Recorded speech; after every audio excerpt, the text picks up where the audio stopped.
All right, I got 6:30, so I'll call tonight's meeting in North Highlands Recreation and Park District's April 8th meeting to order. First thing on our lovely agenda is approval of the minutes. Last month's minutes, March 11th minutes. I think it may be just not a typo, but where Terry wrote like the last paragraph under comments from the board. So in signups and very interested to learn about summer programming, I think it's just grammatical, but not necessarily it's wrong. Where's that located at, Crystal? It's page 2. About in the middle. Under comments from the board before reports from standing committees. I don't know if it's very interested to learn more about summer programming or. But it's not a big thing. I don't know. Just grammatical.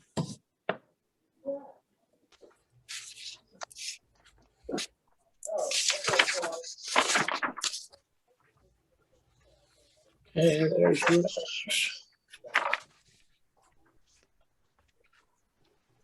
All right, any other questions? I got a motion to approve. Motion. Second. Second, thank you. Any further discussion? No. All in favor? Oh. Would you like me to take the vote? Take a vote. Yeah, that's still relatively new. Director Harding? Aye. Director Matre? Aye. Director Reynolds? Aye. Director Semianco? Aye. Chairperson Williams? Aye. The motion passed by a vote of 5-0. Okay. We'll move on to number 3, chairperson's report. That's me. I have nothing. My comments can be said when we get into, I think, more Sarah. Sarah's getting her months of input from me instead of Scott. So, Thank you, Pat. hey, I shot you that email, so we're good. Comments from any other fellow board members?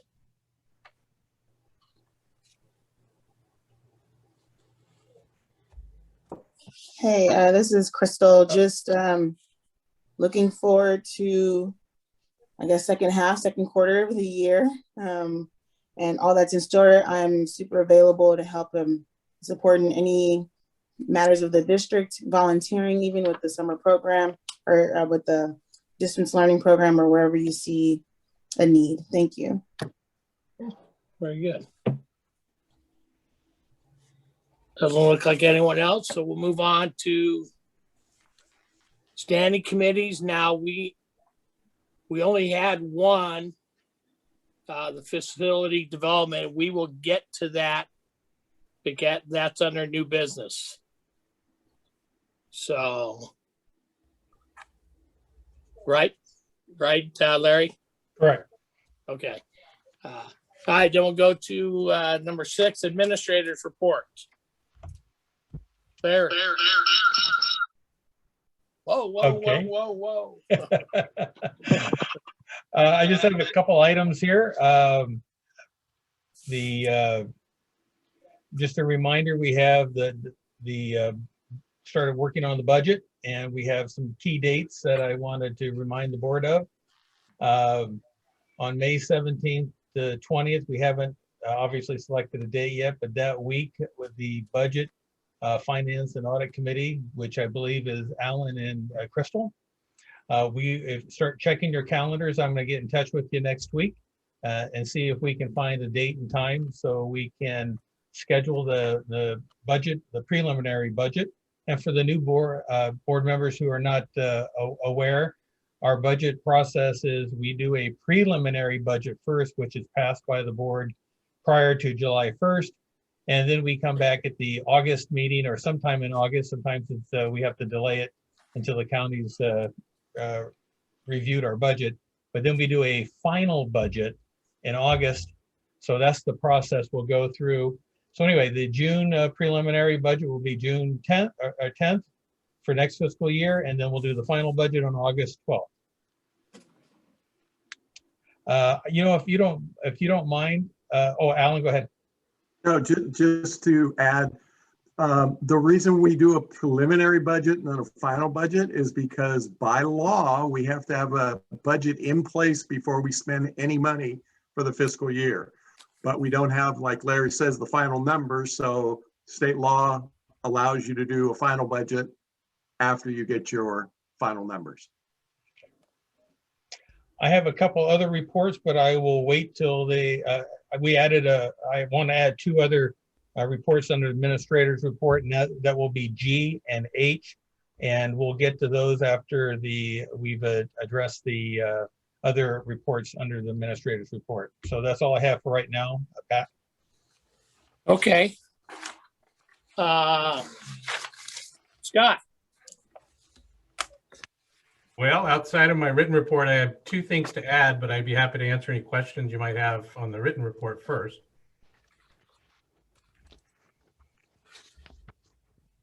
no, my comment would come on C, so I'm good. I think Alan. Alan has one. I just had a kind of a question on the police report, the final page, Yeah, where the warrant amount was $50,000. What was that? you know, I don't know, Alan. We get the Okay. we get the raw data, but we don't get the detailed information. I could certainly try to follow up with you, and I can communicate that directly to you. Something pretty serious. Yeah, that's fine. I'm just kind of curious to see what that was. Yeah, so are we. Yeah, That's a big warrant amount. So That's a bad boy. yeah, Poor girl. of all Poor places, girl. Ruth Edmund Park too. So, yeah, exactly. Thank you. any other questions? I'm not sure if it was this one. I'm not sure if it was this report, but I remember mentioning like how you had to, yeah, the drainage.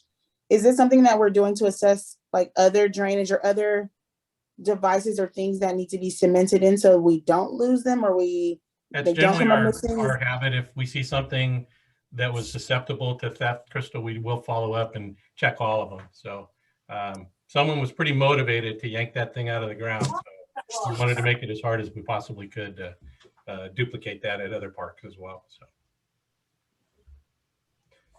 Yeah, what would they want to get in there? I didn't recycle the metal. I'm not sure. That's for a new house. Scott, do you want to segue into your Yeah, I your did have- report? Yeah. two quick items that I wanted to share with you. Number one, on the messaging board out front of the district office, that project is moving forward. The low bidder was from Pacific Neon Company, and we have submitted plans to the county planning department. It's a design review type of a process as opposed to a full building permit requirement. So we're hoping to hear something back from the county relatively quickly on the approval of the design review. Once we do that, the board will be manufactured, and that usually takes about 4 to 6 weeks.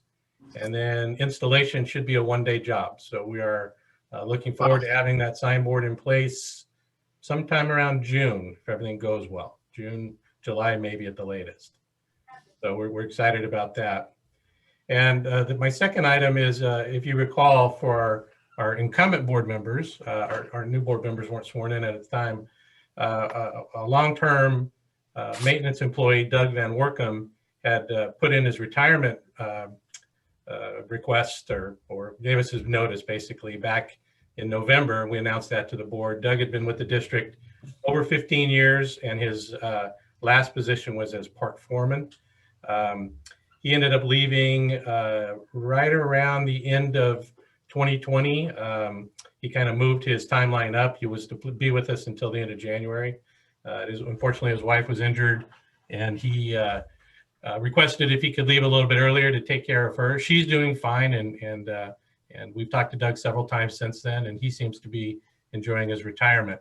Long story short, that left a position open for the last several months. And as we head into the very, very busy spring, summer season, we made the decision to promote from within.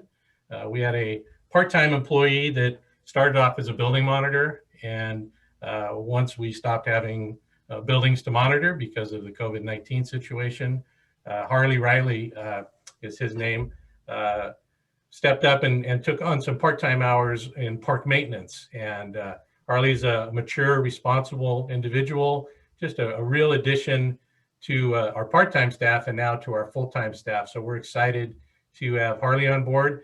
Now, we did not hire him as park foreman. We hired him as a maintenance worker that fills out the complement of full-time positions that we have. Depending on how the budgeting process goes, we would like to budget funding for we're not going to call it a park foreman anymore, more of a maintenance 2 type position, an individual that will have some supervisory responsibility and more of a team leader type approach to it. And we're hoping that between now and July, that our staff that's in place now, one individual will step forward and really want to take on that leadership responsibility. And if things play out the way we hope to, then we would promote one of our holdover employees into that maintenance 2 position. So bottom line is we're fortunate to have someone like Harley. He's got lots of experience in building maintenance and custodial, and has picked up the nuances of the maintenance position very, very quickly. So hopefully at a future meeting when we're all back in person again, we'll be able to bring Harley in and introduce him to you in person. So that's all I have. Alan. So Scott, since you're basically creating a new position, are you going to come up with a new job description? Correct. And if you do that, can you show us the difference between the park foreman, which we're deleting, and then this new position so we know what the differences are? Absolutely. That'll go in front of the board. Yes. Okay, perfect. Thank you. All right, might as well stay with you, Scott, on the Fulton El Camino police agreement. Okay. Larry, did you want to do the intro on this one, or you want me to take it? I think Bo has a question. Yeah, Sorry. Yeah, but Alan summed it up well. I just want it noted that I support what Alan said. I want to know the difference between the 2 positions. Okay. Absolutely. Yeah, I'll go ahead and just give an intro and turn it back over to Scott. Several months back, maybe a little bit longer than that, we had some discussion about the use of the Fulton El Camino Park Police in our park system. And I had mentioned to them, especially for the new board members, that we would bring that back and give you a report on what the program is, how the program is, what did that program replace.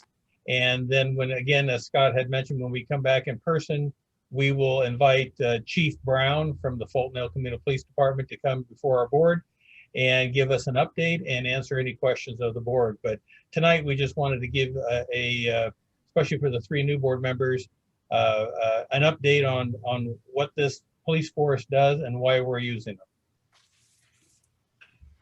So I got nothing. I'm sorry. Oh, sorry, Scott. I just wanted to say I have nothing but support for them. I've been there when we've gone through these others, when I used to have that softball league at Brock Park, and we had all kinds of individuals come wandering in with kids playing around and them doing things. But it just seems like now when I go to Brock, that it's definitely night and day, because they know now that Fulton El Camino is going to be coming up there, and they don't know when, and it's just nice. It's been a real good, to me, a positive that I think the district did a right move there. Yeah, I agree. The ability to actually enforce laws within our community and within our parks specifically, I think has led to that deterrent aspect that you touched on, Pat. The Fulton El Camino force contracts with literally every other park and rec district in our geographic area. So they're very in tune to the various issues that we are all facing. As you can see, as those monthly summaries come to you in your board packet, the primary focus for us is Freedom Park, Brock Park, except for those bad guys at Ruth Inman every once in a while that get arrested with a big fine out for them. But yeah, I think it's that ability for them to write trespass notices, which require people to vacate a park, if they're parking illegally or something like that, within 72 hours. They can cite moving violations, parking violations. They make arrests for drug use and drug sales. So it really has made a very big difference. And it's nice to work with an agency where you get very prompt response too. If one of our park patrons has an issue, they can call the SAC Sheriff's Department non-emergency line, which is the dispatch line for the Fulton El Camino force. And if Fulton El Camino is not available, then the SAC sheriffs back them up. So all in all, I mean, it really has been a big increase in the security and of our parks. So we're pleased with that. I think it's good. I'd Crystal. like to just tag on. I'm sorry. I wanted to tag on to Scott's report a little bit, just to give you a little bit of a background. I believe it's in Scott's report, but just a reminder that when I came here 7 years ago, we were using a private security force, not a police department. And truthfully, we were paying about 60% of what we're paying now, and we were getting not much out of it. The security companies could chase people out of parks that didn't belong there, but they couldn't issue citations. They could not make arrests. They could not book people who were needed to be arrested. So when we switched over to the Fulton El Camino police force, I think we were the last district to do so. We saw a huge change from using a private security force. One thing I just wanted to point out, and I don't know if it's noted in Scott's report, I don't remember, but we pay for a service for Thursday, Friday, Saturday, and Sunday. And the reason we pick those 4 days, or reason Fulton El Camino picks those 4 days, they have a history and knowledge that those are the 4 days in which the parks are being used by the public the most, and most illegal activity seems to happen on those days. So those are the days we use. Our hours, we actually contract for a set number of hours, and those hours fluctuate. There's less hours in the wintertime when the parks are less desirable for people to be in, and the hours increase during spring, summer, and early fall when our parks become more active. If we wanted to add more hours, there's additional cost to that, and it's pretty significant. Right now, the board, I believe 2 years ago, correct me if I'm wrong, Alan and Pat, but 2 years ago, the board voted to increase the hours in our parks. And we think it's made a huge difference. They've done some wonderful things. They've actually done some undercover work in our parks, posing as homeless people, arresting people for doing things they shouldn't be doing. All in all, we think they do a good job. Ideally, we'd love to have them 7 days a week, but our budget certainly cannot afford that. But I wanted just to touch on a little bit about where we were not that many years ago to where we are today. And these are real police officers. These are police officers who work for other agencies in the Sacramento area. They could be Sheriff Department, could be City of Sacramento, could be City of Roseville. And they contract with Fulton El Camino in their off time.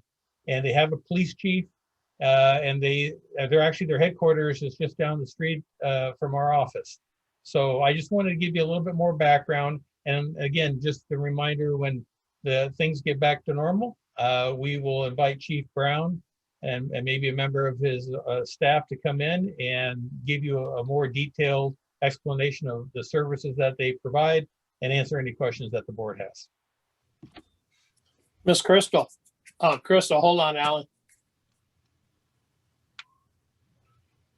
Crystal, you had a comment? Yes, I did. Thank you. The time frame and the details was what I was going to ask, but I wanted to just confirm that all parks and facilities are monitored, right? I see that it's only parks that have citations, arrests, or police activity that are included in the summaries for the month. But all of the park facilities and all of the district parks and facilities are patrolled. Yes. That is Okay. correct, and but you'll find out, you'll notice a trend that it tends to be pretty much the same parks that will show up in the reports. Every once in a while, you'll see another one, but generally it's the same small handful of parks. Why? Because they're the biggest, they're the busiest, and sometimes they just draw that type of activity into our parks after hours. Okay. And then will monthly activities, so do they produce something for like the year? Like over the year, these are the incidents or these are the parks with the challenges or citations? Is there something that's compiled? What they have done, Crystal, is for all the 12 parks, park and recreation districts, that they will do a complete summary and provide it to each one of the agencies. So you'll get an idea of looking at the total volume of calls and how those calls have been broken out, arrests, those types of things, any felonies. Yeah, so we can get a list and do a comparison at the end of the year. And I take it that within their department, if they see any solutions or if they have recommendations, they will communicate that to the board or to the district to say, you know, we noticed that Brock Park at this time is an issue. This is something we see that we can incorporate or something we need to address. They would bring that to our attention. Scott, I'm gonna let you answer that. You deal with them on a regular basis.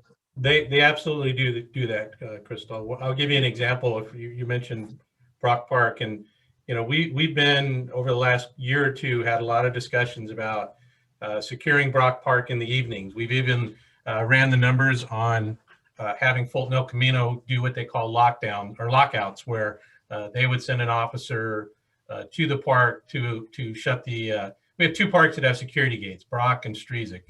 Brock was the one that we were experiencing rather heavy volume of illegal parking after hours.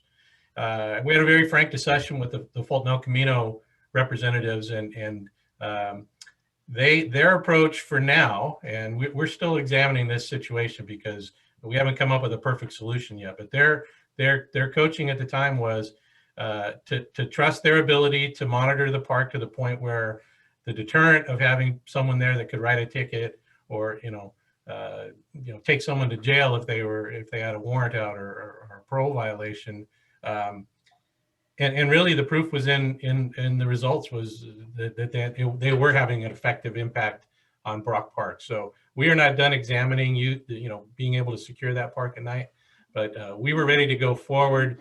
The cost was somewhat prohibitive, so we were looking at having staff do it, and that raised issues of staff safety, especially after hours when the sun goes down. And so they were very frank with us that, hey, we're on this. Let us keep an eye on it. If it gets bad, then we can talk about other solutions. But they're very interactive, and I think I did mention briefly in my report, it's nice to be able to make a phone call or send an email and get a prompt response. No disrespect to Paladin Security or Monument or anybody else, but it's just really apples and oranges when you compare the security level we get now as opposed to what we've had in the past. And my last question, we've noticed, we know housing we're in a crisis right now in Sacramento County. We also know that the pandemic is causing folks to be unhoused and unsheltered at this time. What is their response to folks that are parking in the parks for safety, for just a safe space to park overnight? What's their response to the unhoused? And then are they connected to other, I just would like to know, so I guess when Chief Brown comes or whoever, just to see, are they connected to some of the programs that help families, with support services or finding housing, or are they just enforcing law and penal codes and you gotta go, just interested to see how they respond for folks that are in crisis, both mental health or housing. Crystal, right now we are enforcing the Sacramento County park ordinances. And the reason we do that is to, one, be consistent with the county and consistent with the other districts. I have no doubt that a number of people are looking for safe places to park.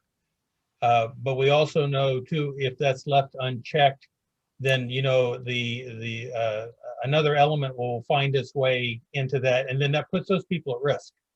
So they are being enforced. The parks closed at dusk and reopen at dawn, and I have not heard of any significant problems since then.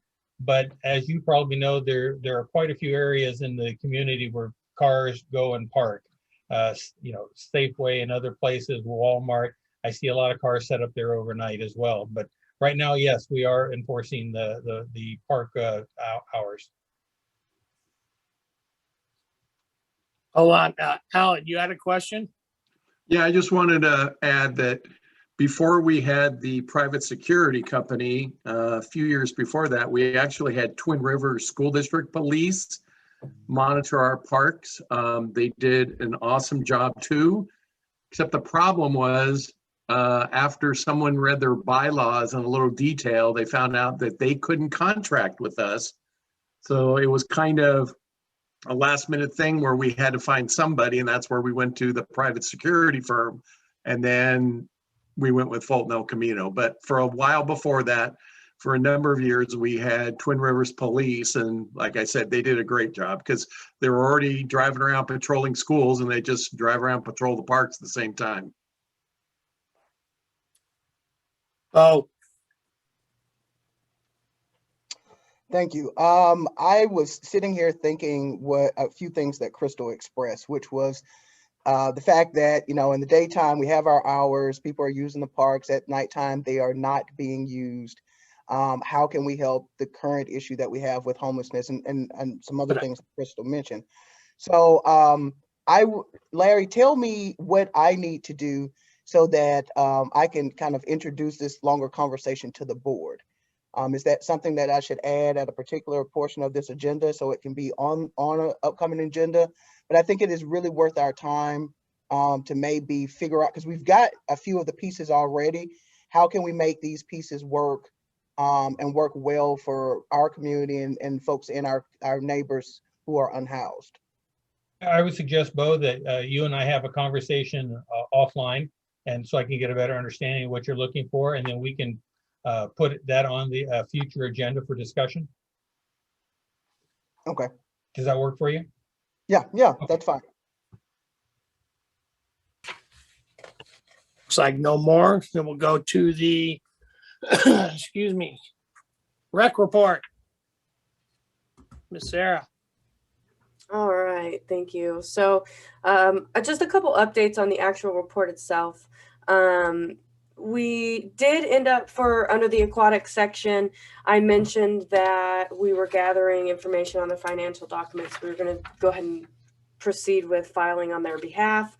Before we move forward, we thought it best to seek legal counsel to get an expert opinion about it. And we found out that we cannot file on their behalf, and that the swim team's going to have to, they're basically responsible for. Swim team board. What did I say? You just said swim team. Swim Sorry. team board. Yep. Swim team board is responsible for filing those. So we're working to put together a notification for the swim team board moving forward. The other thing I wanted to update you on was the Freedom Park rentals. We have been slammed, which is great. We're having huge success. Right now we have 17 rentals, and it's only been open for a week and a day. So really, really promising to see that. But beyond that, if anybody has any questions, I'm happy to take those. I'll start. I mean, that was one of my questions, is on the reservations, how we were doing. I think that's just marvelous. That's great. It's showing that our economy is getting there, slowly as it may be, but it's there. Right. But under the distant learning program, I want to congratulate, I guess, Rachel and you and your team for the great job on their tracking reports on how you went from a 68% to 76%. Now times, I mean, that's amazing. You know, yeah, it's a great job. Thank you. And then on the very first thing that I saw was I noticed you got sparked. You have a new spark of energy, you two. I can't wait to see what that is. Hopefully, so we can see a little tidbit piece of it come next board meeting. You can say, hey, here's what we did. So I saw that and I just smiled because I know you two are real creative. You're kid oriented. It's a beautiful thing. And I like the way you wrote that, a new spark of energy. So, because that's what we need now with this COVID. You know, we need that new spark. We need to get our bodies going again, getting our minds going. So yeah, that's all. I think you guys are doing a great job. For sure. Thank you, Pat. I really, really appreciate that. Any other board members got questions? Yeah, I just wanted to hear your feedback. How's everything going with distance learning, transitioning back to the hybrid model? And it's been, what, 3 days, Tuesday, Wednesday, Thursday? How are you and your team and students doing during this transition? They're doing well. I planned on addressing that during the hybrid model transition report. But they are doing. I'm sorry, either way, my apologies. I thought we were on yours. I'm so sorry. That's okay. No, that's okay. We're doing well though. It's very, very surprised at how smooth things are going. Not that we're negative about us, like we're great, you know, but it's going well. Oh, There are other participants in the spring break camp. How many of them overlap with those who participate in the distance learning or any other programs? Or were these some new folks that we were seeing for the first time? Good question, Rachel. I think I see a 2. Is that 2 participate in distance learning? We do have a lot of returning kids. These are our kiddos we see time and time again. There were 2 individuals that, was it 2 or it was just the girl, Rachel? Sorry, but that I didn't recognize and that were new to our programs. One of the things I added to the registration this year is, how did you find out about this program? Easy way to get feedback. So that question, and that reminds me, I've got to do that for the Park Pavilion one. But that information is going to really be key. And I found out it was on social media, so that was great. But I think one of them was new, right, Rachel? You can confirm. Yeah, I think maybe 1 or 2 were new. Okay. And then 2 that were in the distant learning program, but who also attend a lot of our paid programming. How many requests for scholarships did we have? None. None. Okay. All right. Thank you much. I don't see anything. So we'll just go into the distance learning, Miss Sarah. Oh, All right. yeah, go ahead, Sarah. I'm sorry. No, I missed my spot. Go ahead. Okay. So everything's been going so well. Like I said before, very few hiccups. The first few days, you know, the first day was, because Monday wasn't in, it was kind of like a highlight day. And then we switched to Wednesday, where the kids are with us anyway, and now Thursday. So we've had 2 days of true hybrid model transition. And within those, the first 3 days of actual school, we've had 2 students switch from the in-school portion to be with us full time. So I think that right there, I just want to toot the staff's horn, and that they're giving them a really good day filled with fun activities, that they're actually choosing, like, yeah, it was fun in school, but I like to be back with my leaders at distance learning. So the school's been working with Rachel to flip-flop their schedules, which has been great. A couple things I want to highlight that are really different. Rachel and her crew have worked really, really hard. So in the beginning, the students, for the most part, were on very, very similar schedules. You know, you've got your morning where everybody's Zooming, and in the afternoon, everybody's doing their independent work. Well, when hybrid mode comes into it, you've got 3 cohort groups and you've got to intermix their schedules. So really in the morning, we've got less kids, but in the afternoon, half of the kids are Zooming with their teachers and the other half are working independently. So that creates a sound and a loudness factor that really has been, was something that we were worried about and as being a challenge. And we still got it at the front of our mind, but I think so far it's been manageable. The kids have really transitioned well. The staff are flowing. There's a great deal of communication, but we're pretty happy with where we're at right now, and it's early on. So it's good to say that, knowing that we have to be flexible. And that's it. If there's any questions, I'm happy to answer them. Are there still 30 students, or the ones that returned to in person, like they're going to school, or they're still coming to Parks and Rec? Oh, they're still coming to us. That's a requirement because they're only in school for like 3 hours a day. So the students go to school in the morning. Monday and Tuesday, cohort A goes to school in the morning, and cohort B and cohort C are with us. In the afternoon on Monday and Tuesday, cohort A, B, and C are with us.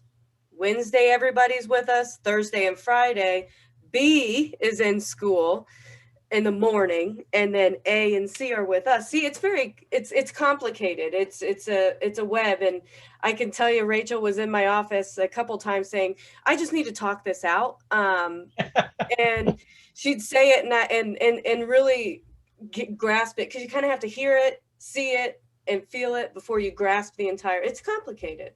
So I don't even remember, I guess, the original question, but yes, we have all 30 students. We just have less students in the morning, except on Wednesdays. But they're just going right there to FC Joyce, because all of the students are through FC Joyce school. 28 of them go to FC Joyce. One goes to Kohler and one goes to Oakdale.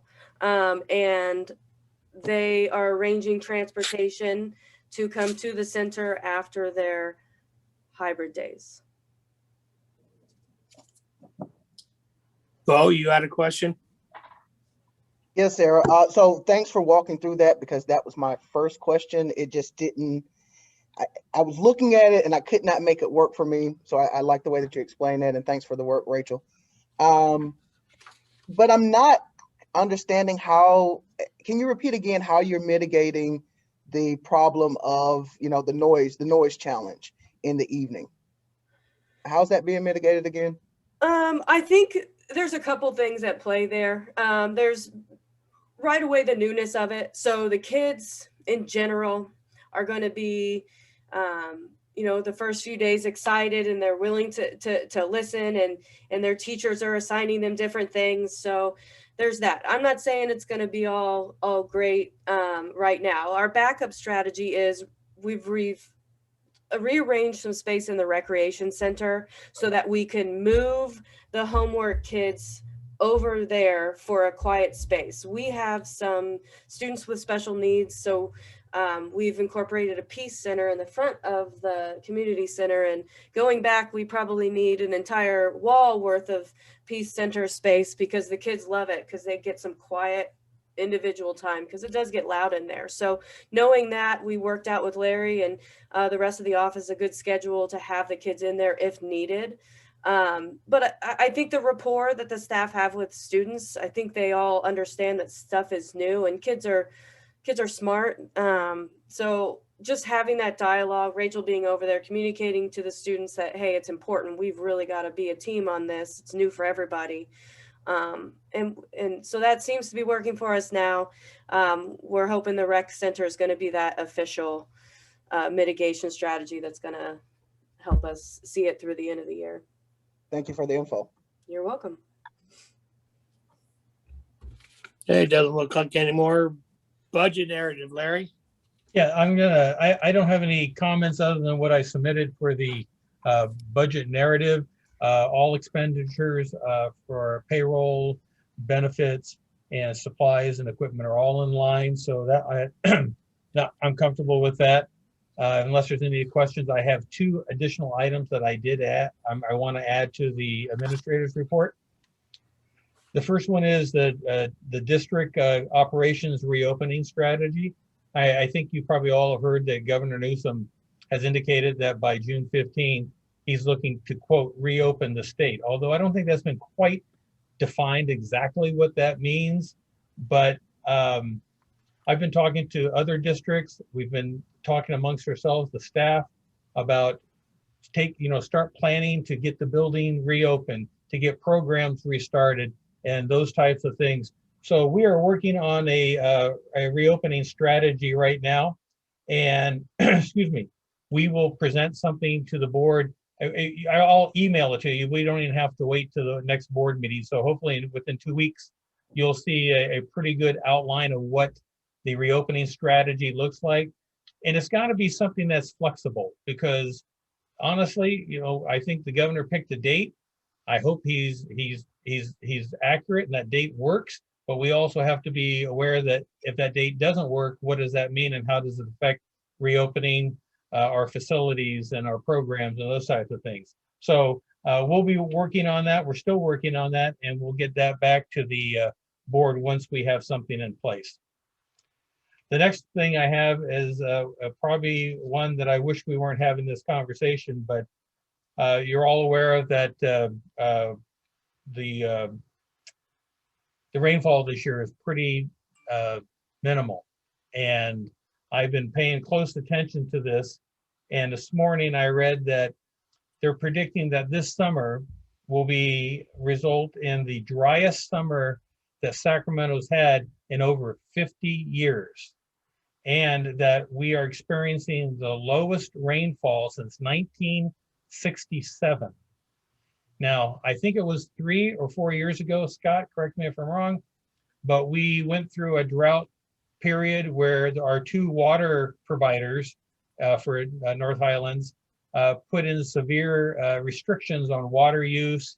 We had to shut down the splash pad because the splash pad we have is an older model, and it does not have the water recycling component to it. So the water use goes down the drain. And so they shut those things down. We're in the process of trying to figure out what does this sort of drastic water shortfall, what is that going to look like for our district? Now, keep in mind, I'm basing it on what the current predictions are, but the reality of it is the state, the county, those 2 water agencies, they will determine what the water situation is going to be, and it could be different from one to the other. It was that way last time. But I think it's so severe from what I'm hearing here that we may have to consider some fairly drastic solutions. And again, I'm not telling you I'm making a recommendation, but the things that we are looking at are severely cutting back water to those parks that are not heavily used by the public. In some cases, we might let some of the parks go brown. If they're like a Bermuda grass or something that can die and it can come back again, that's less of a worry. So it's always a worry when you cut back water when you need it. But make sure that we have plenty of water for those parks like Freedom Park and some of the others that are heavily used by the public. I'm not saying we're going to, but those are certainly going to be in our plans for consideration.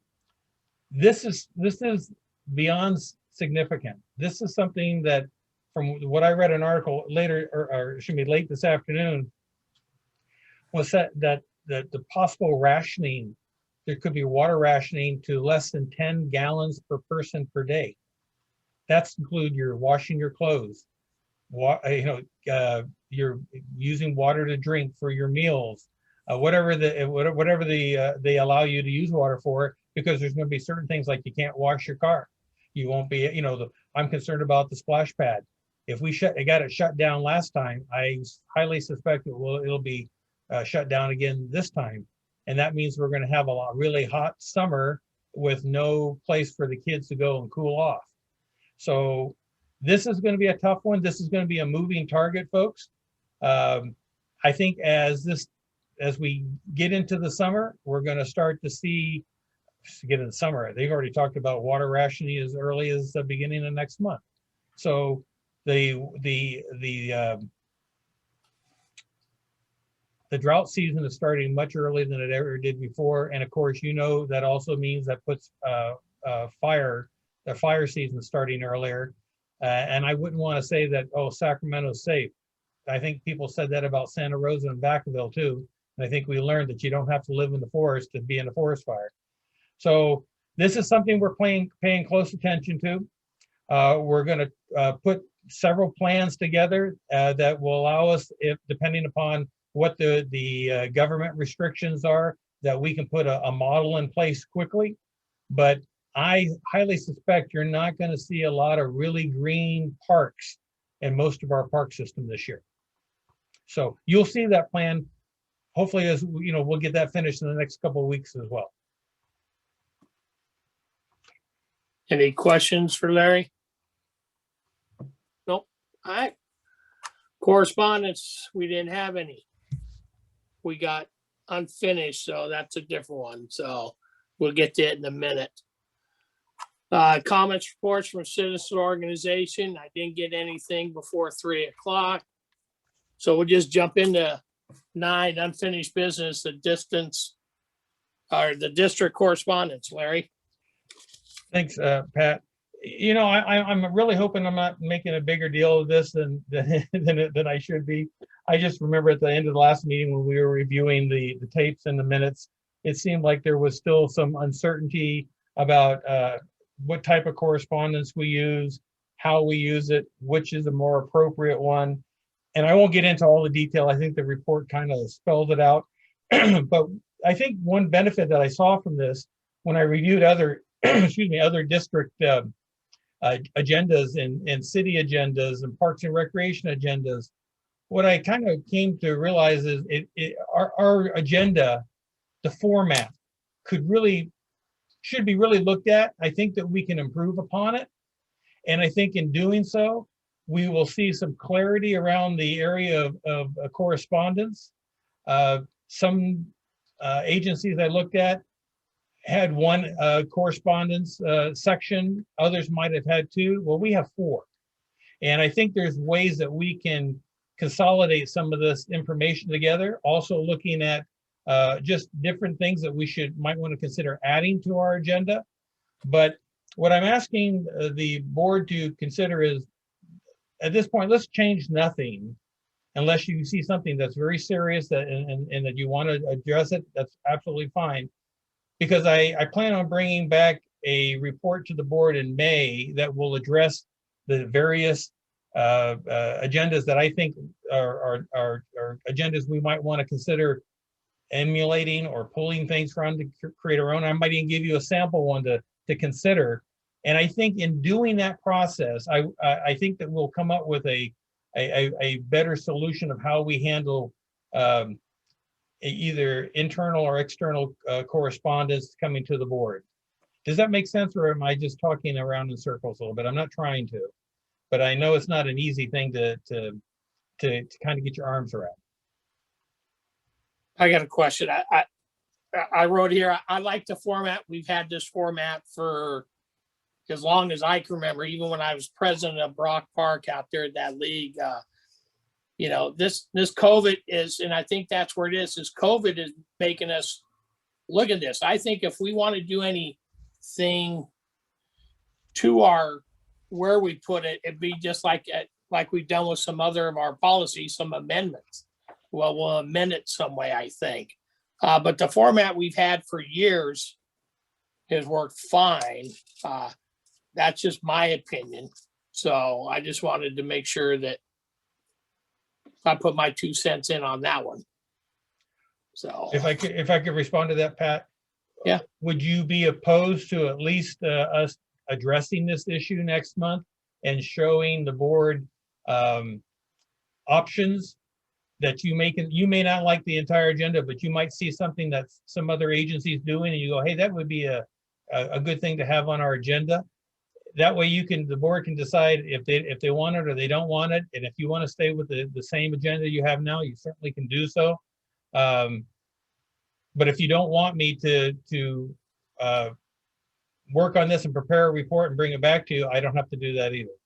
Right. No, go ahead, because I only speak for me and I have 4 other fellow board members. You know, I'm not going to cut their hands off and say, don't raise it, you know, so no, bring it to the board.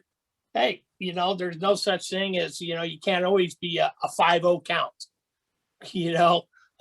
So, but no, good ideas are always good. But, you know, like I said, if something's worked, It's like vanilla ice cream putting chocolate on. I mean, that's just something, they go hand in hand. So, you know, we've done our things. I thought it's been pretty good. And so, but you know, you can more welcome to go through, because like I said, I got fellow board members. Their voices count just as much as mine does. Okay, will do. So, new business. 2021, 2022 proposed fiscal capital projects. That would be Bo. Explain to us what happened. Say that again, Pat. We're talking about the your budget meeting, your Right. Project meeting, pardon me, the project meeting. the project. Yeah, facilities committee.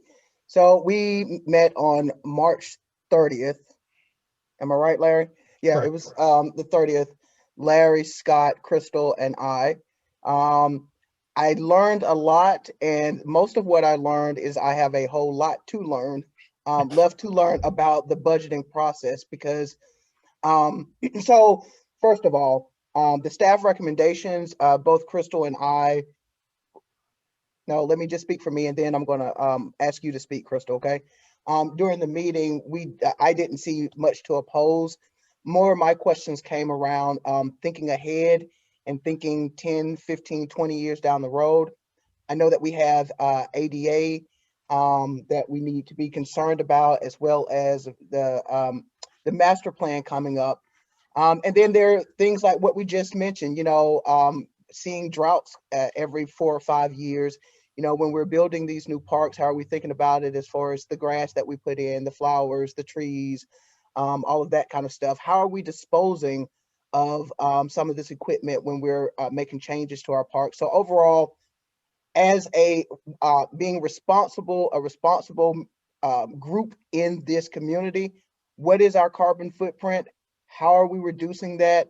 And what are some of the more innovative ways and things we can put in our parks that bring more folks out? And so that was kind of the gist of the meeting. So Pat, I see you raising your hand. Yeah, well, I'm glad you brought it, because that was one of the things I saw in here going through what Larry typed up. You know, you talked about the where is it? I got to find it again. The carbon footprint. Right. It's very good. We all worry about that, because where do we put stuff? But correct me if I'm wrong, Larry, or even you, Alan, because I mean, we were here with Cherry Blossom, but that was all brand new. But if we contract out like that, Chardonnay Park, that program, the old stuff there, the person that sells it is their responsibility to take it and dispose of it properly, correct? Not us. Well, sort of. It could be a different contractor that's just been hired by the playground manufacturer to just simply demo the old park and dispose of it. And as Bo and Crystal and I briefly talked about when we met, those there's state laws and federal laws that go around how you dispose of certain types of materials. And what we do is when we put it in a contract, we will make a requirement. Kind of, it's something our attorney will come up with, but it's a general statement that you will follow all the state, federal, local laws regarding the disposition of any hazardous type of materials. So that's the benefit of us not having to do it, but the contractor has to abide by those laws. Because basically, to go on to what I'm saying, all we're doing is approving something, funding something, and then it's up to whoever that has it. They're the ones basically, we hope they dispose of it properly. Well, correct? Well, Pat, I see what you're saying, but I want us to back up those first two steps that you said. You know, we are entering into a contractual relationship with these manufacturers and organizations. And so I would love, for example, to hear from a manufacturer that, you know, we've been manufacturing playgrounds for 20 years. Out of the last 5 to 6 years, Every playground that we've demolished, we've been able to use 50% of those demolished, equipment, recycle them, and now they're a part of this new and latest equipment. That's the kind of group and manufacturer that I would want to partner with, or that I would definitely like to hear from, because they're making a bigger impact in this community. So I'm with you about who is responsible for the ultimate demolition, and not just throwing it in a lake somewhere. And yes, that is their responsibility, but I'm talking about how we make the decision and how we enter into these contracts and who we enter in contracts with. But I think, Bo, who we enter the contract, if they say they're gonna do this and that, we wash our hands, we're done with it. It's up to them to fulfill their part of the contract. We're just, hey, this is what we want. Because I know when we did Cherry Blossom, we had a couple different manufacturers come in, show us different ideas. And these are the kind of questions we had when it got to that time to ask, hey, what are you doing? Because it's a good question, a carbon footprint. I mean, 4 years ago, I never would have, what the hell, but nowadays it is making more sense. But you talked about ADA stuff. That Struzik Park is a good example. We got that one. That's a real nice setup we got over there. It's even set up real well. And I think that's what we look forward to when we get these men. What do you have to offer us? Because they need us. We're the ones that are out purchasing. Absolutely. I agree with that. Just really short anecdotal story. Most people know that I was born in Georgia. So I grew up drinking Coca-Cola. And Coca-Cola from the bottles.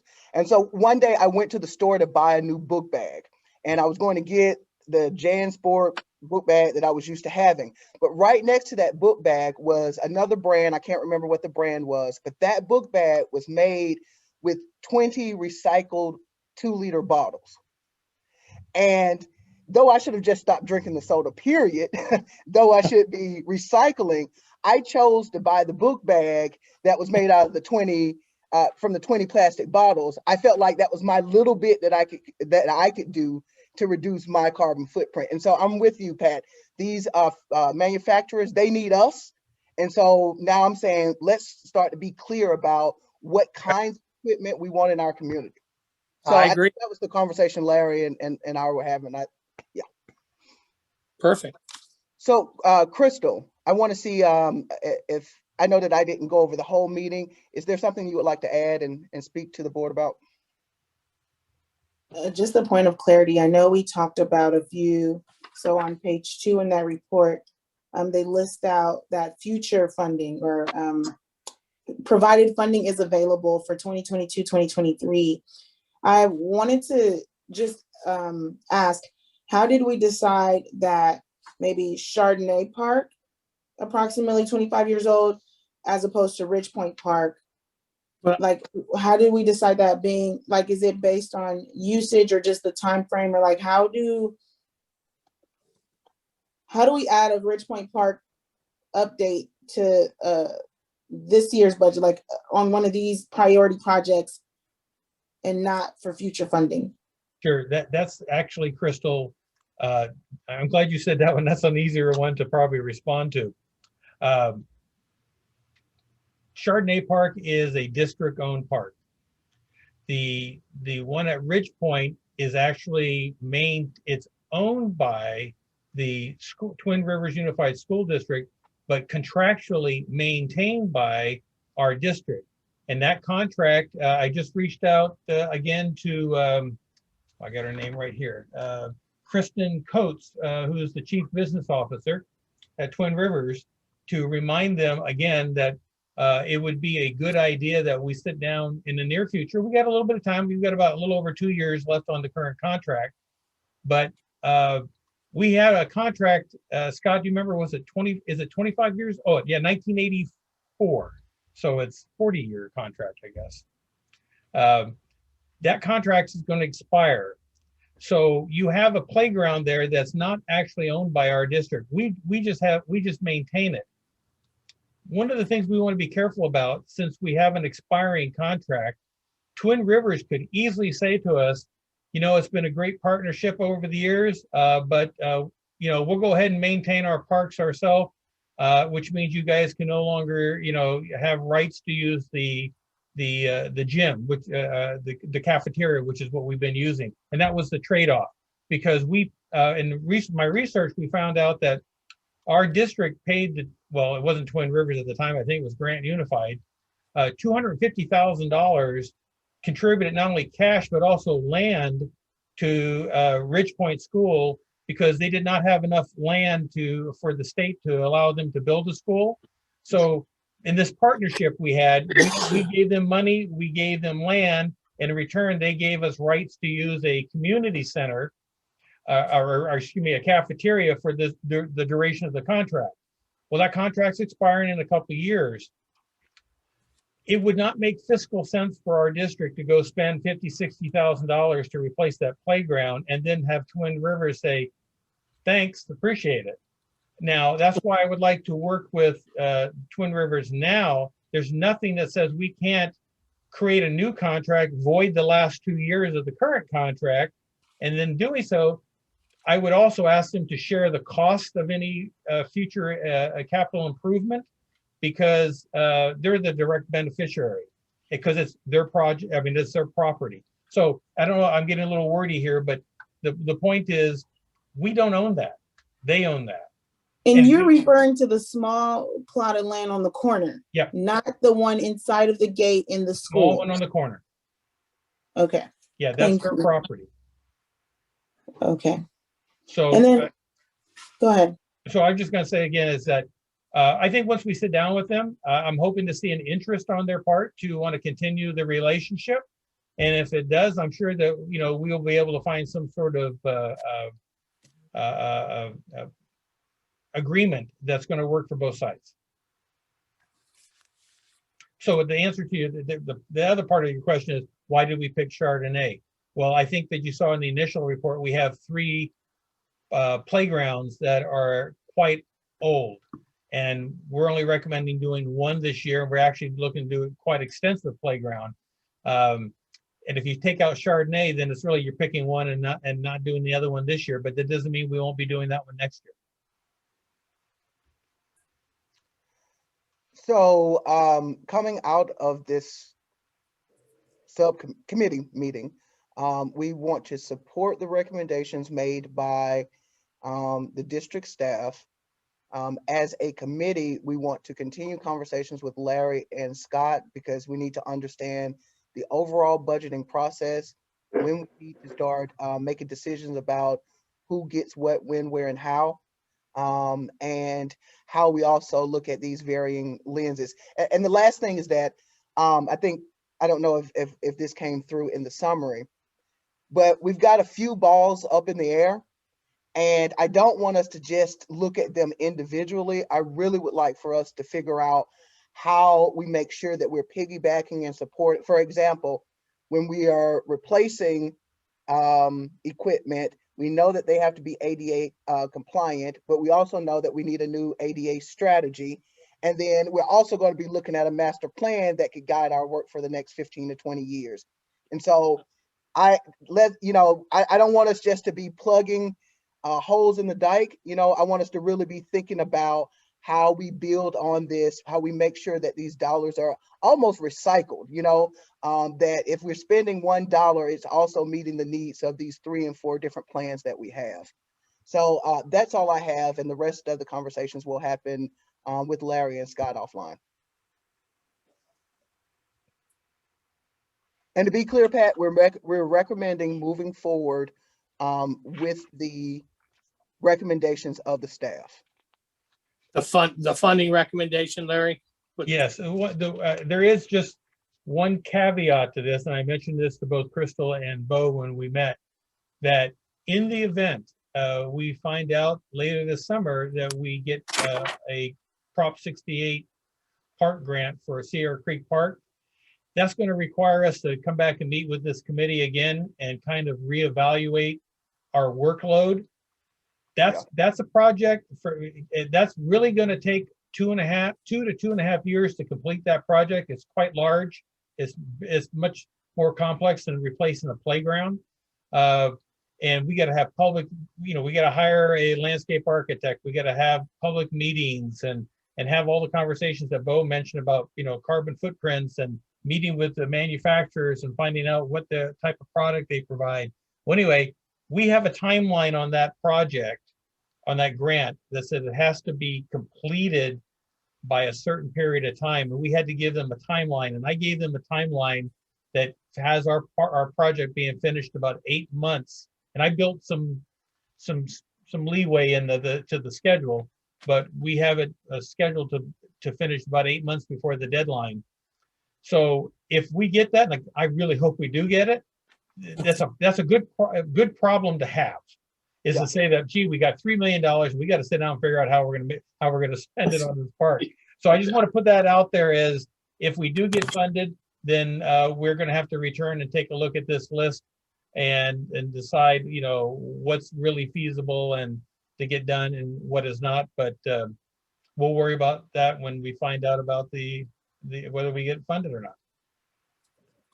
And one last question, it may be for Scott, but Larry or Scott, do we have, I'm thinking kind of about a decision tree. I don't know if you guys have used that before in decision making, right? But do we have things tiered out, the needs tiered out so that we know this is a top tier? If we get this grant, that's top tier. We've got to put, 80% of our time, work, and effort over there. But there's some tier 3 and 4 items that would only take a day or only take a week that we can also get done. So are they tiered out?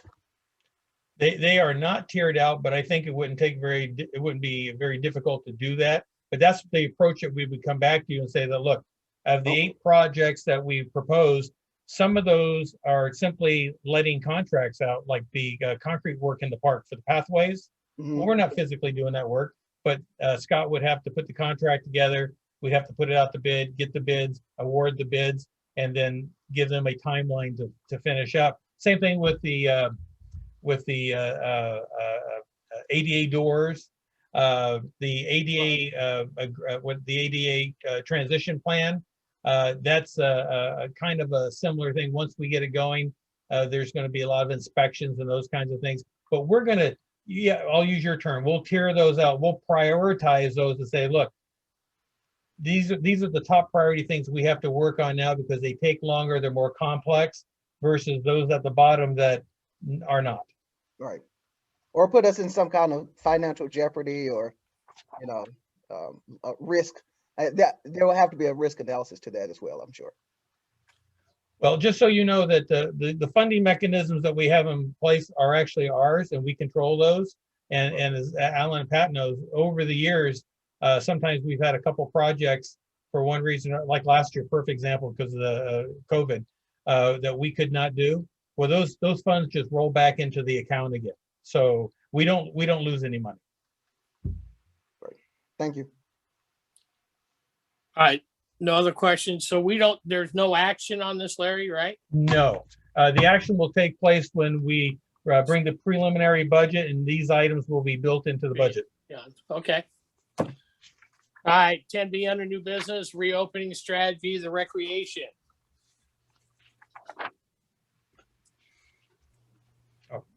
Larry, Sarah, Larry, Yeah, I just want to just real quick, and I'll turn this right over to Sarah and Rachel. We have been working, our plan. We have the staggered activity going on and has been going on about reopening our buildings, reopening programs, and it all depends what tier are we in, and are we planning for the current tier or planning for 2 tiers down the road when things open up more. Well, I give a lot of credit to Rachel and to Sarah. They've been working on this and have been looking at what types of programs that we can start reopening and adding now that we even have funding for, that we don't have to come back to the board and ask for additional funding, as opposed to looking at, and I think the way we talked about it, Sarah, was we're going to look at kind of a gradual incline into the programs for the first 6 months, because we don't know exactly what we're going to be allowed to do. with the idea that we hope come January, we're going to be back to normal, whatever normal is, and allow us to start ramping up for those programs that occurred the last 6 months of the year. Well, I don't want to speak for Sarah and Rachel. I'll turn it back over to them.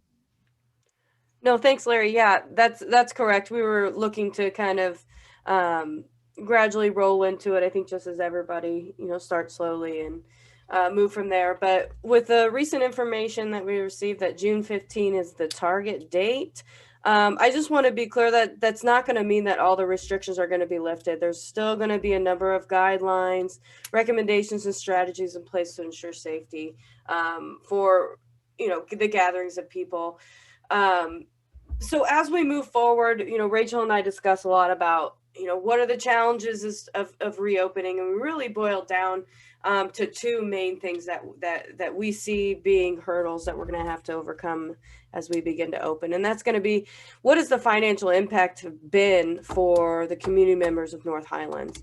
And how are we going to be able to pivot and adjust programming and do it quickly? And so we kind of came up with this strategy that would hit both boxes, which would, we ended up calling them micro programs, and I can't get off of calling them that, but they're going to be shorter programs, and they're going to be less lengthy programs. In the past, we might run a 6-week basketball program that gets you 7 basketball practices during the week, and then basketball games on the weekends plus playoffs. And that's 2 months worth of planning and programming, and it's a significant fee. It's $75, in some cases $85. So lowering the length of those programs, and then offering one day type of program. So you're meeting 1 day a week for 2 to 3 hours rather than 4 to 6 hours. We're hoping that the shorter programs, the less length that they are, is going to make the cost of those programs go down, which means that the fee is going to be less. In addition to that, as things change, if we're running a program that's 2 weeks in a row and then it's a new program, well, if something changes after those 2 weeks, great.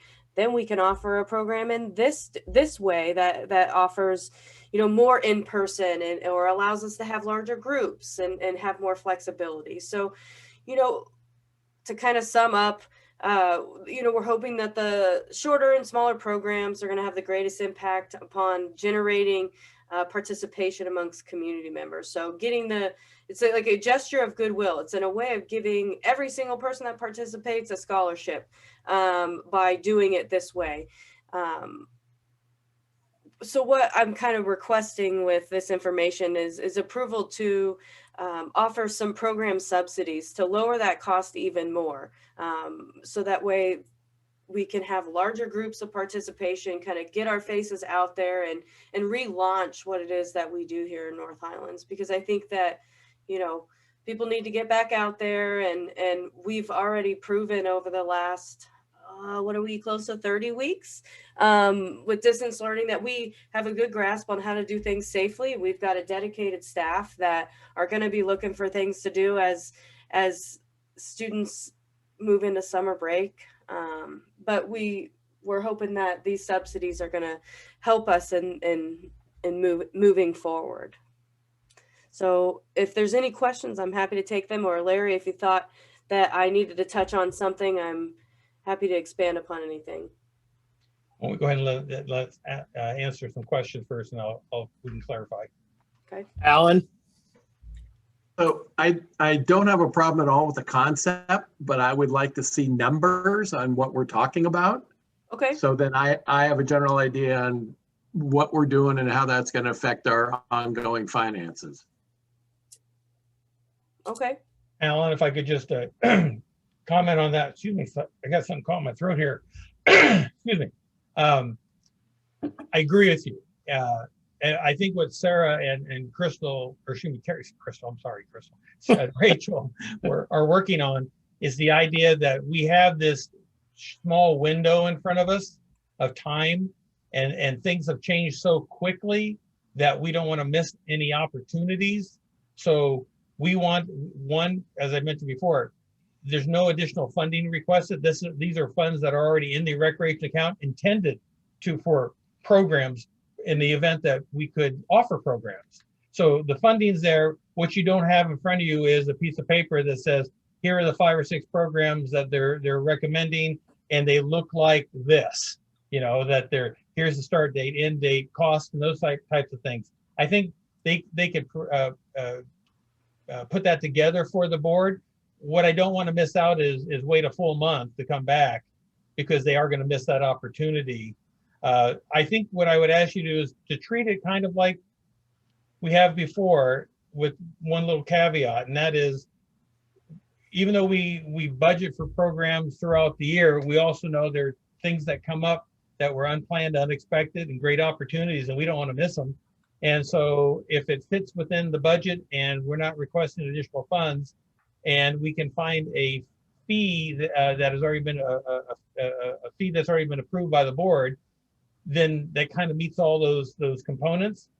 But if you're okay with it, we certainly can have Sarah and Rachel put this together and email it out to the board quickly, so you can get an idea. And then if you have questions, we can go from there. I mean, if we already have fees in place and we're just basically using that fee schedule, I don't have a problem with that. When I hear the word subsidy, I'm thinking we're putting more into the program that we normally would. Well, again, I don't want to speak for Sarah, but when we did, we talked quite a bit around the word subsidy. And I think the idea is, and who knows, maybe the question was answered for us when Sarah said earlier in her report about the number of families that have already rented our outdoor picnic facilities. You know, the question we've always been concerned about, and so have the other districts that we talk with each other once a week online, is when we do come back out of this, how quickly will the public respond? Right. And so I think when we talk about subsidies, yeah, there might be a couple of programs that it might cost us a little bit more than what we bring in, but we're doing that intentionally because we don't want to come back out with a price that's too high that nobody's going to come and use. But the idea is to keep in mind, this is only through the end of June. Yeah. This does not affect next year. Next year's budget's going to be in next year's budget. So it's going to be a small handful of programs between now and the end of June, and then we'll address programs after July 1st in the next year's budget. And if you want an example, I mean, instead of, you know, let's run a 3-hour basketball clinic for 2 Saturdays in a row, and the break even on it is $45 that we have to charge everybody. Well, let's charge everybody $30 instead of $45, or $35 instead of $45, until we find a good balance of what number sounds good, and not what number sounds good. I mean, we've got to meet our end, but there would be no additional money requested. And I apologize for not clarifying that.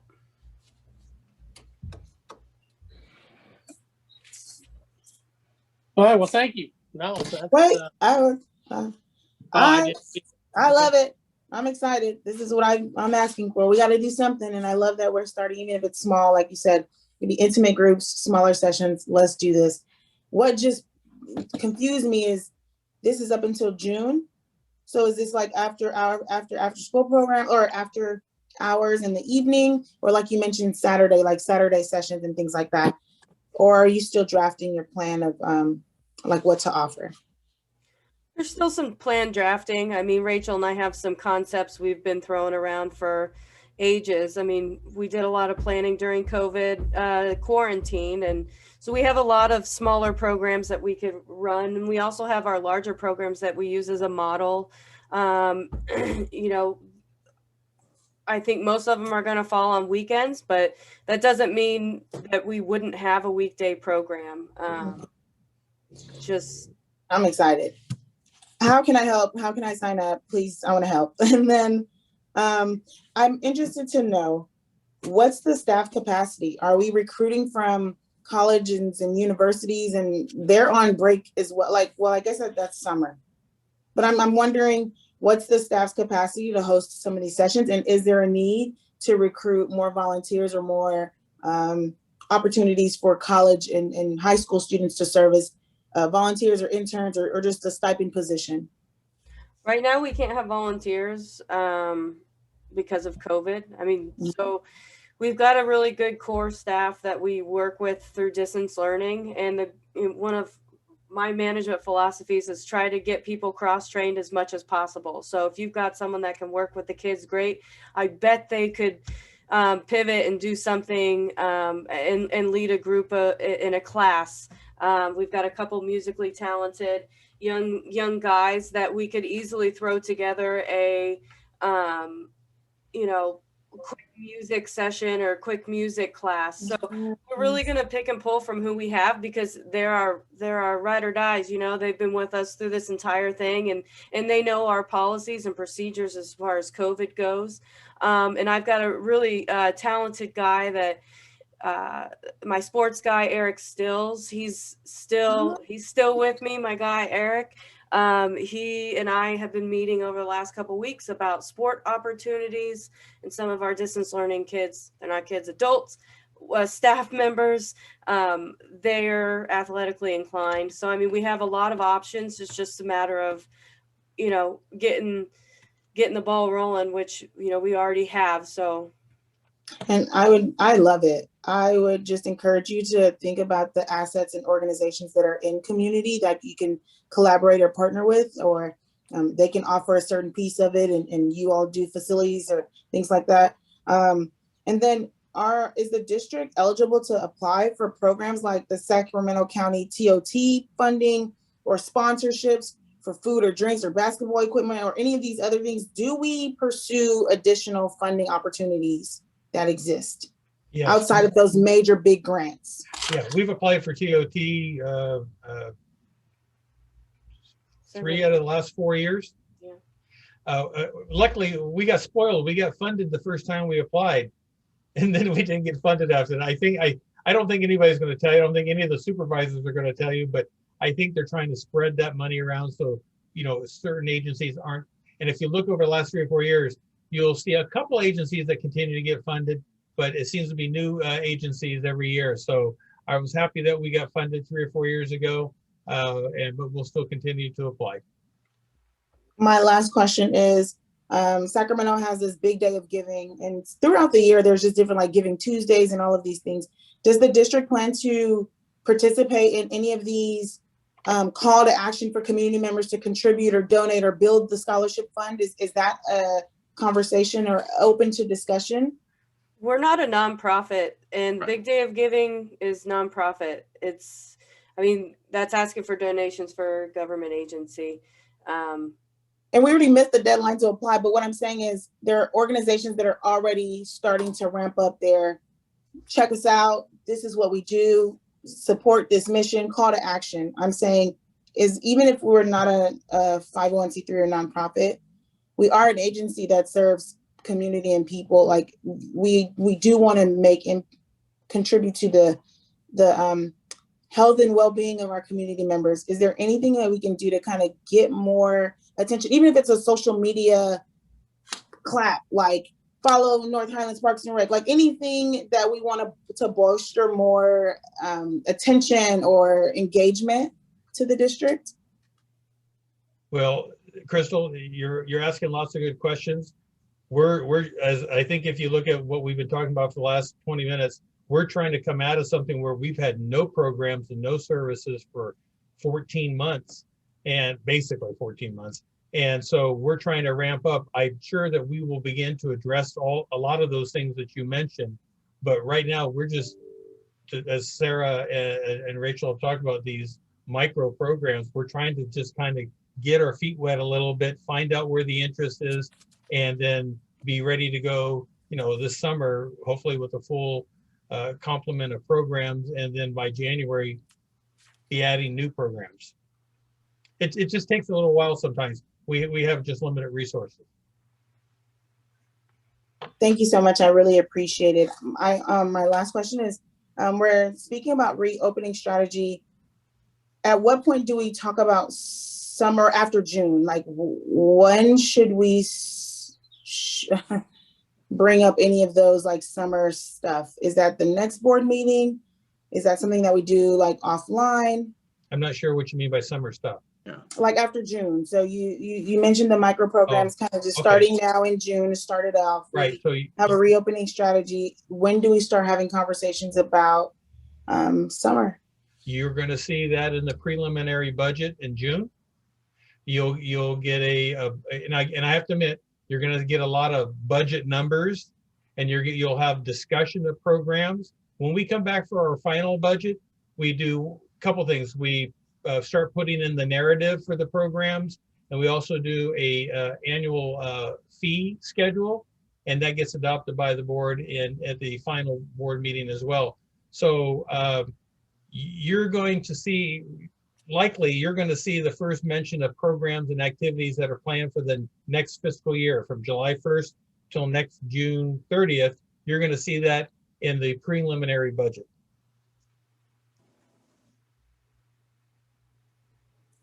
Bo? Thank you. So Sarah, the word subsidy and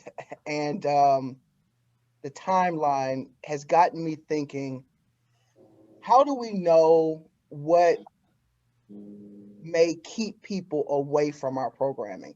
So like you mentioned, you know, kind of, if it's $45, offering a program for $35 to kind of get folks in.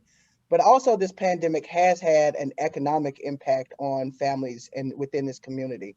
So, you know, how do we know, how can we reasonably assess why folks aren't coming in? Is it a concern about the virus still, or is it money? Folks are maybe nervous about even spending money outside of their basic needs because they don't know what's coming up in the future. And so it's got me thinking about that, and the fact that, and Crystal kind of brought it up at the end about the budgeting for the rest of the year, or budgeting for the new fiscal year. When budgeting for that and looking at the fees, are we taking into consideration that folks have been paying, you know, ad valorem taxes and property taxes for a year, but they may not have been able to use the facilities or the programming? Like, how do we kind of assess, do we need to change our fee schedule with, you know, providing one or two of the programs for free or very, very low cost? Would that begin to get folks back in and build up that muscle memory or that relationship between the community and the parks? So I guess my first question is, how are we assessing not only what people want, but what will get people through the door? And secondly, are there considerations that we need to make to mitigate maybe some of the economic challenges that COVID has brought into the community? Alan, did you want to ask your question first? No, actually, I wanted to respond to Bo. Oh, okay. We can't just give free programs all the way across the board. Back in 2007, 2008, a lot of park districts almost went bankrupt. We did not. We were very conservative in our budget. We always have been. And that's why we have good reserves in case anything major happens. The staff will come back with fees and what they think we need to charge. We can't just say, oh, let's just give it to free. How are we going to pay for things? I mean, you're going to understand better when you see the budget, but I think we're a little premature in talking about some of this now, but that's my. Yeah, if I could. Thank you, Alan. Let me respond to Alan. Thank you, Alan. I understand the nuances of budgeting and running a county department, essentially. But again, there's some other opportunities that we may look into. Maybe we go to the Watt business community and ask them to sponsor a short basketball camp or baseball camp. Maybe we go to some of the local business owners. There are ways that we can get money in. Maybe we look at other smaller, low-hanging fruit kind of grants that are out there for particular kids, students, or families. So I just want to put the idea out there. We may have to do some of the work to figure out how we pay for it, because somebody's going to have to pay something. but I do want us to keep in the forefront of our head that we're servicing a community that was already struggling economically before the pandemic. We have the pandemic, then an economic downturn. And even though it's looking up now, it takes people a long time to kind of get back on their feet. And so that's what I'm thinking about, you know, when I'm thinking about my neighbors who really are, even though they, you know, got all the money to pay all of their bills, they're very skittish about doing anything outside of kind of the basic needs because they don't know what's going to happen. So I thank you for that. And Alan, we mentioned this before, that I know you've been on, you know, been in or around the board for quite a few years. I really want to understand the budget process. So I'm hoping that you'll be open to not only me talking to Larry, but talking to you about kind of the budgeting timeline and how we look at these things and figure out how what our needs are outside of just the regular budgeting process. If I could, Larry, before you start, I just want to comment. First of all, you say we're like a county department. We're not a county department. We're a special, independent special district. If anything happens to us, we can't go to the county and get money. So, I mean, Sunrise Park District, they are a department of the county. Okay, great. My point in saying that was that we have a responsibility to our community to provide something, and us just being in the county. But I understand the difference between county and special districts. So I would like. Right, but keep in mind, Sunrise is a department of the county. So if anything happens to them, the county would bail them out. We're an independent district. The other thing is what you were saying about doing outreach to different places. We don't have the staff to do that. Staff is trying to program recreation programs. They're trying to do maintenance. So, I mean, we don't have staff. The staff is pretty busy if you've ever gone in there. Yeah. So, I mean, we've even lost a receptionist. Well, Alan, I will say I do a lot of fundraising, and I see that as my role as a leader in this community and as an elected leader. And so if you know, and let's kind of table this to later, but I do think that's a perfect role for a board member to do, is to reach out to, you know, these businesses and other folks and say, hey, come and help us out. This is a wonderful place to, you know, make some of your donations, or it's a wonderful opportunity here. So, and I've seen it work in a lot of different places, but let's talk about this more in the future. One thing just to be careful about, if you're going to go out and do fundraising for the district, you are one of 5 board members. We had a board member way back when that would basically put herself out as being the district. So you have to be very careful on what you do and what you say, since you're representing the board. So I'm going to caution you, because I've done a lot of fundraising myself, but for a situation like this, I need to step back as a board member because that's not my responsibility. I'd like to make 2 brief comments and to touch on what the conversation that's going on right now.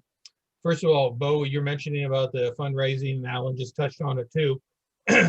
Remember at the last board meeting we had, we talked about coming back to the board, and not right away, because we're focused on getting all these other things we've been talking about done. We talked about developing the scholarship fund. And I think the very thing you just talked about, Bo, is exactly what we're talking about. And, you know, and again, I'm not saying this is what the plan will look like, but if you can envision, say once a year, the board puts together a letter, or staff puts a letter together for the board signatures, and it talks about these wonderful programs that we have that unfortunately, you know, not all the kids can be served because it could be costs or so forth and so on.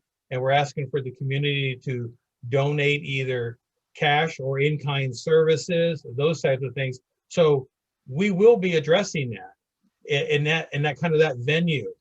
The second thing I just want to bring up, and guys, I'm just, you know, I don't mean to agitate anybody, but a lot of the things that you guys are talking about tonight, if I had 45 minutes to an hour of your time, I could probably take you from a place where you're at right now to where you're going to get there sooner or later when we talk about things. So when we talk about, I think Alan mentioned earlier about concern about subsidies.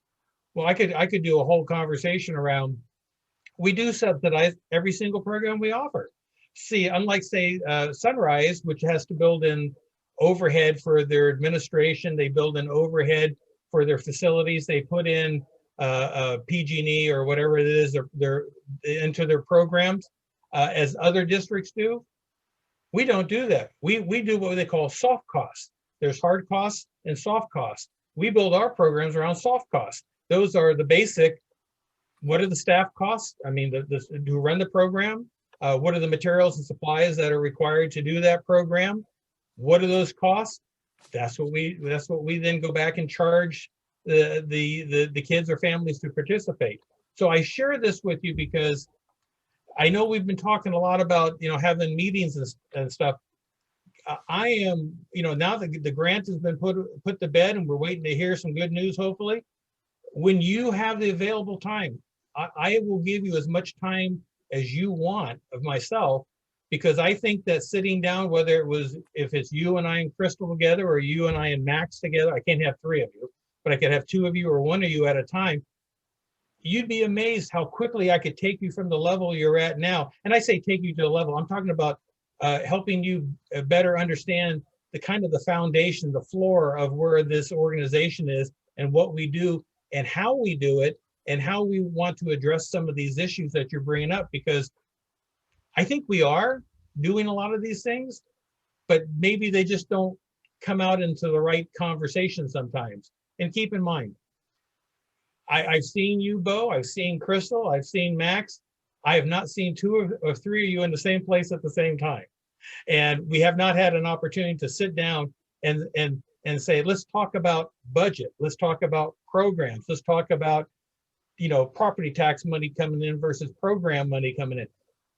I'm not going to say I'm not a miracle worker, but I think that we could sit down and I think I could answer a lot of your questions to get you to a point where you say, oh, I do understand that. That makes sense. And likewise, it's going to give me a better opportunity to understand where you're coming from about some of those issues we talked about earlier, where you talked about, the people who may be sleeping in our parks at night and those types of things. Folks, I'm putting it out there. I'm more than willing to meet with you. You just got to tell me when you're available, and I will do my absolute best to make it happen. Because I think it's really important. I think we all will benefit from it. Okay, I'm done. I will move on to payment of the bills. Was that manhole cover that much money, Scott? That 485? Wow. Sorry to interrupt. Weren't you supposed to vote on that? Oh, my bad. I'm sorry. Board discussion. Yeah, approval to implement the small, yes. Right, Larry? Yes. Okay, go ahead, Miss Terry. Well, I can't. Yeah, Nobody seconded a Oh, that's right. I Motion. need a motion. I would love to do it, but Bo, I motion. Max second. any other further discussion? Terry, it's all yours. Director Harding, Aye. Director Matre, Aye. Director Reynolds, Aye. Director Simianco, Aye. Chairperson Williams. Aye. The motion passed by a vote of 5-0. All right, now we'll jump to payment of the bills. Did we lose? Oh, Alan. So I don't know if this is a Scott question, probably. Under account 2205, auto maintenance, the 2000 Chevy. Okay, so we have a vehicle that's 21 years old and we just put another $700 into it. Is it worth putting money into it? If we want to keep our fleet in the streets, yeah, we have several vehicles. We have some that we use daily that is older or that are older than that. So, whereas we've replaced, we purchased new trucks in 2010 and 2017. That's one area that we are woefully behind. But yeah, that truck is one of our heavy haulers. It pulls the trailers for the Right. Toro mower and the various other park equipment that we have. So it's a vital piece of machinery for us right now. Alan, What- one point too, just to tag on to that. Some of these vehicles are substantially old in years, but we don't put a tremendous amount of miles on them either because they're Right. all pretty much local and they're used, some of them are specialty, like Scott said, for pulling a particular trailer. But I can imagine in the next 2 years, we're probably gonna have to be adding to the fleet as well. Is there any thought to add anything to the fleet this next year or not? It's possibility. Let it, yeah, we need to take a look at our, kind of our reserves. It's a possibility we could do that, yes. Okay, so Scott, back to if we had to replace this vehicle, since you said it's a heavier vehicle, is this like a Ford F-350 or something like that? It's a 2.5-ton Chevy pickup, long bed that has the capacity to tow a pretty substantial payload. It would be the Okay. equivalent of probably a Ford F-250.